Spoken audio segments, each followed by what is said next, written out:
So hello everyone and welcome back to the channel. तो आज हम लोग देखने वाले हैं क्लास 12th की हिंदी इलेक्टिव का। सबसे पहले पेपर पैटर्न देखेंगे, उसके बाद फिर सिलेबस देखेंगे। तो चलिए स्टार्ट करते हैं। तो सबसे पहले मैं लिख देती हूँ ये सब्जेक्ट कौन सा है। हिंदी इलेक्टिव देखेंगे आज हम लोग।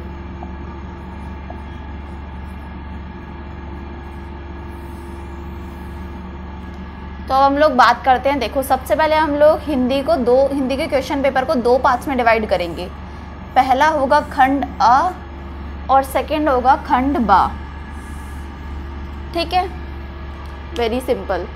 उसके बाद हम लोग देखते हैं खंड आ में क्या क्या क्वेश्चंस आ रहे हैं और कितने क्वेश्चंस आप लोग के टोटल आ रहे हैं। टोटल आप लोगों के 8 क्वेश्चंस आएंगे पेपर के अंदर। ठीक है ना। तो हम लोग देखते हैं। देखो, पहला क्वेश्चन जो है आप लोगों का वो आएगा अपठित गद्यांश का, जिसके अंदर ये एक ही होगा, मतलब लाइक आप लोगों को एक अटेम्प्ट करना होगा।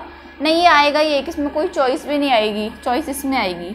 और ये 10 मार्क्स का आप लोगों का होगा। ठीक है, ये अपठित गद्यांश होगा। उसके बाद फिर आप लोगों का अपठित पद्यांश होगा और उसमें से 2 आप लोग को गिवन होंगे, जिसमें से आप लोग को कोई एक करना है और जो कि 8 मार्क्स का होगा। ठीक है, तो ये आप लोग का टोटल फर्स्ट क्वेश्चन जो है वो 18 मार्क्स का बन चुका है।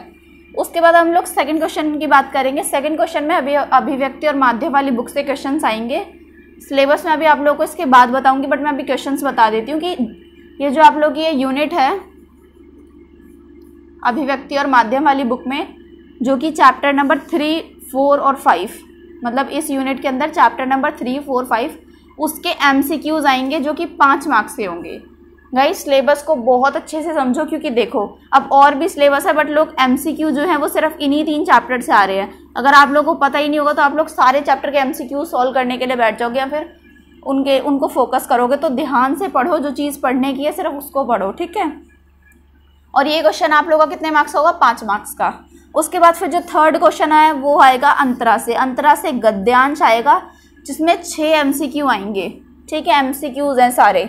और फिर काव्यांश आएगा, जिसमें फिर से 6 MCQs आएंगे और ये क्वेश्चन जो होगा टोटल 12 मार्क्स का होगा आप लोगों का। उसके बाद फिर अंतराल की बारी आएगी और अंतराल के भी MCQs आएंगे और 5 MCQs आएंगे। तो ये डायरेक्टली 5 मार्क्स के हो जाते हैं। तो फोर्थ क्वेश्चन आप लोगों का फिर से 5 मार्क्स का है। अब इसके बाद आप लोग खंड बा पे आ जाओ इधर। तो हम इधर बात करेंगे और इधर क्या है, आप लोगों को 5th क्वेश्चन जो है अभिव्यक्ति और माध्यम से आएगा। इसमें एक रचनात्मक लेखन आता है जो कि 5 मार्क्स का आएगा। और ये रचनात्मक लेखन जो होता है वो अभी मैं आप जब सिलेबस में आप लोगों को बताऊंगी तब बताऊंगी कि ये कौन से चैप्टर से आता है। ये निबंध की तरह होता है, आप लोगों को वैसे ही लिखना होता है, बस कुछ चीज़ें चेंज होती हैं। एक आप लोगों का चैप्टर है, सबसे लास्ट चैप्टर जो है आपके सिलेबस का 2nd यूनिट का, उससे ये क्वेश्चन आएगा। उसके बाद फिर क्वेश्चन आएगा आप लोगों को कविता, कहानी और नाटक। 3 चैप्टर हैं। यहाँ पे मैंने यूनिट 1 की बात करी थी अभिव्यक्ति और माध्यम में। यहाँ पर यूनिट 2 जो है उसके अंडर ये 3 चैप्टर्स हैं। इन तीनों चैप्टर से क्वेश्चंस आएंगे जो कि 6 मार्क्स के होंगे। ठीक है, उसके बाद हम लोग बात करते हैं 6 मार्क्स के होंगे। मैं ये बताना भूल गई कि ये कैसे शॉर्ट होंगे, MCQs होंगे।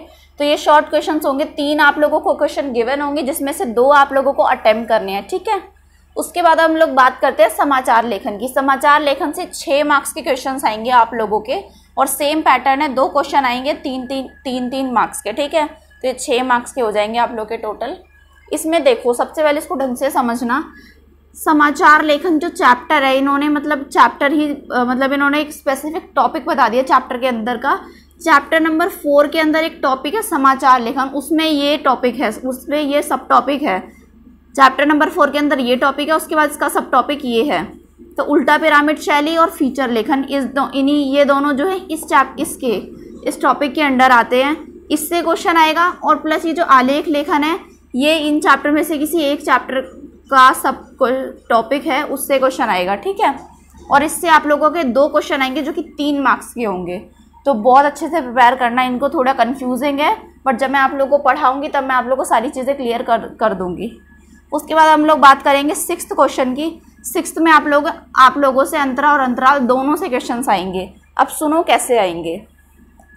सबसे पहले बात करेंगे काव्य खंड की।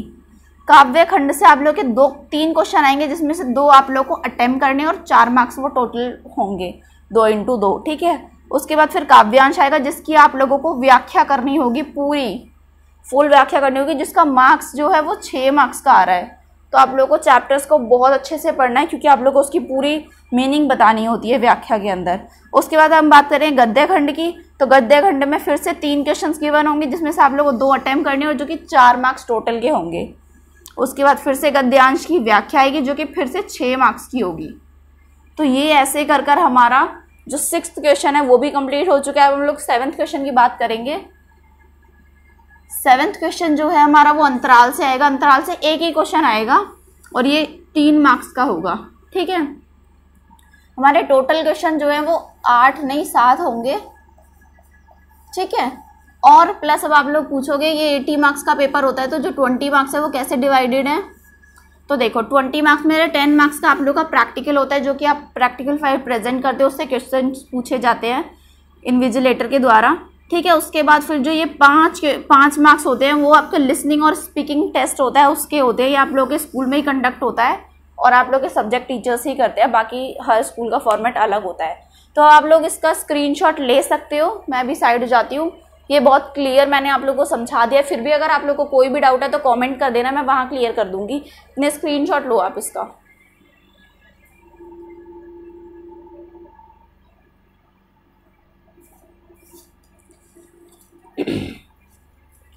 अब हम लोग बात करने वाले हैं सिलेबस की, कि एक्चुअल में सिलेबस क्या आ रहा है आप लोगों का।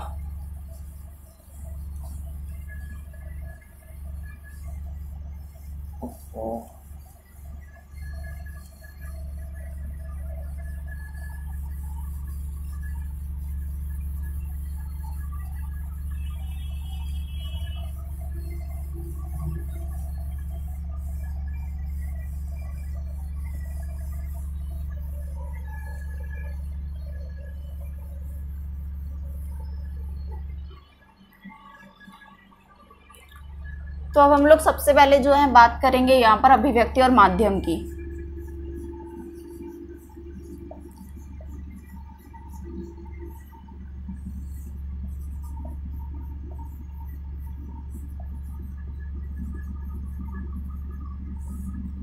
ठीक है, इस वाली बुक की हम लोग बात करेंगे। तो इसमें देखो सबसे पहले आप लोग को पता होना चाहिए, इसमें एक यूनिट है, सबसे फर्स्ट यूनिट है आप लोगों की बुक में है जनसंचार, माध्यम और लेखन।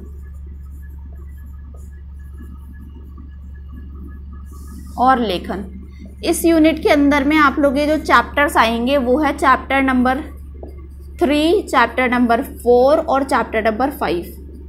ये आप लोग को बोर्ड एग्जाम के लिए प्रिपेयर करना है। इस यूनिट के अंडर में सिर्फ ये 3 चैप्टर्स आप लोग को बोर्ड एग्जाम के लिए प्रिपेयर करने हैं, ठीक है। उसके बाद फिर जो यूनिट 2 है, इकाई बोलते हैं इसको हिंदी में,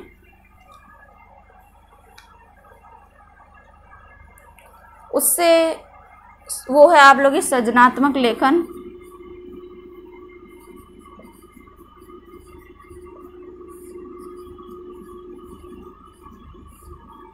और इसके अंडर जो आप लोग के चैप्टर्स आएंगे वो है चैप्टर नंबर 6, 7, उसके बाद फिर 8 और फिर 13। अब जो मैंने रचनात्मक लेखन का क्वेश्चन आप लोग को बोला था वो इस चैप्टर से आता है, 13 चैप्टर से, ठीक है। उसके बाद अब हम लोग बात करते हैं, अब आप लोगों को क्लियर होगा। अब यूनिट 3 पूछोगे कि वो क्यों नहीं आ रही, तो उसमें से सारे टॉपिक जो थे वो क्लास 11th में कवर हो चुके थे। तो अभिव्यक्ति और माध्यम से सिर्फ ये आप लोग का सिलेबस है बोर्ड एग्जाम के लिए। अब इधर बात करेंगे हम लोग अंतराल की, फिर अंतरा की करेंगे।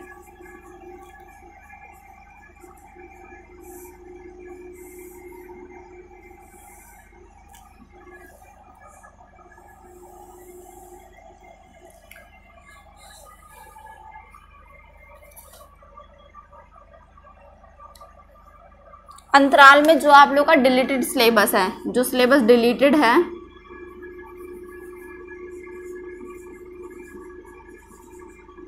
वो है आप लोगों का आरोहण वाला चैप्टर, जो कि संजीव जी के द्वारा लिखा गया था,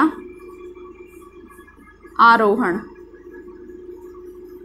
ठीक है। ये चैप्टर आप लोग का डिलीटेड है, बाकी जितने चैप्टर्स बचे वो सारे आप लोग के सिलेबस में आएंगे, ठीक है। अब हम लोग बात करेंगे अंतरा की। ये बुक एकदम क्लियर है, इसमें कुछ ज़्यादा कंफ्यूजिंग है नहीं, ठीक है। उसके बाद हम लोग बात करने वाले अंतरा की।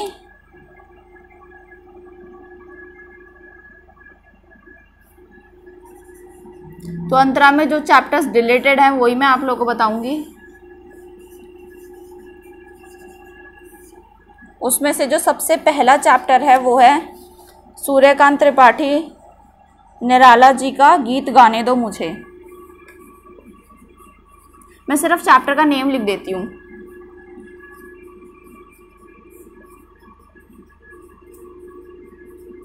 ठीक है, ये डिलीटेड है आप लोगों का। उसके बाद फिर जो सेकंड है वो है विष्णु खरे जी का एक कम और सत्य, दोनों ही डिलीटेड हैं। प्लीज़ गाइस सिलेबस बहुत अच्छे से समझना कि क्या लिख रही हूँ क्या नहीं लिख रही हूँ मैं। अगर फिर भी आप लोगों को कोई प्रॉब्लम आती है तो मैं डिस्क्रिप्शन बॉक्स में सीबीएसई की साइट का लिंक दे दूँगी, वहाँ से आप लोग चेकआउट कर लेना। उसके बाद जो थर्ड चैप्टर है वो है रामचंद्र का। ये भी चैप्टर डिलीटेड है आप लोगों का। उसके बाद है फिर सवैया,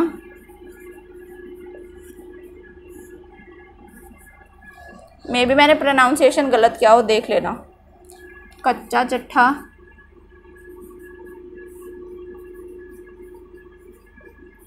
उसके बाद जो चैप्टर है आप लोगों का वो है लास्ट चैप्टर जो डिलीटेड है, और वो 6th चैप्टर है। यहाँ लिख देती हूँ उसको मैं, थोड़ा सा इजी होगा मेरे लिए। यथा समय रोचते विश्वम, ये संस्कृत जैसा वर्ड लग रहा है मुझे सारे। तो ये जो है ये भी आप लोगों का डिलीटेड है। ठीक है, तो ये है आप लोगों का सारा डिलीटेड सिलेबस। इसके बाद जितना भी सिलेबस बचता है वो सारा आप लोगों को बोर्ड एग्जाम्स के लिए प्रिपेयर करना है। मैंने बहुत क्लियरली आप लोगों को सारी चीज़ें समझाई हैं। अगर फिर भी कोई भी डाउट है आप लोगों को तो आप मुझे कमेंट करो, मैं वहाँ बिल्कुल आपको समझाने की कोशिश करूँगी। एंड हाँ, सब कुछ ठीक है अब तो। So I hope you all like this video. If you like this video then give this video a big thumbs up and don't forget to subscribe my channel. Thank you.